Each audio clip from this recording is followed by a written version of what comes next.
When you're using the greatest common factor method, it means that you're going to look for the greatest common factor of all of the terms in our expression. So terms are separated by addition or subtraction, meaning that I have two terms here in this expression.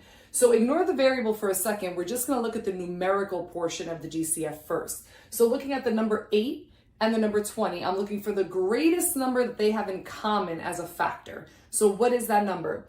If you said 2, 2 is a common factor for 8 and 20. It does go into both of them, but it's not the greatest one. So we're always looking to factor out the greatest common factor, and that in this case is a 4, all right? So in this example, because both terms do not have a variable, only this one does, we can't have the variable be part of the common factor because it's not common. So our greatest common factor here is just 4. So now factoring just means rewriting as one factor times another factor. So I'm looking to see 4 times what is going to get me my original expression of 8y plus 20.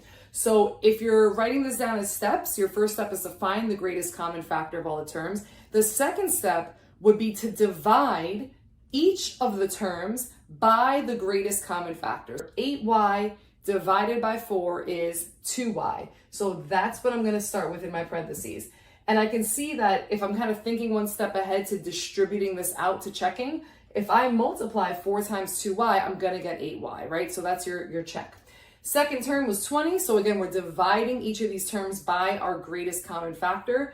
20 divided by 4 is 5. It's a positive 5. So I'm going to write plus 5. So 4 is my first factor. 2y plus 5 is my second factor. And I have factored the expression 8y plus 20. Again, a quick check is to just distribute and make sure you get the expression you started with.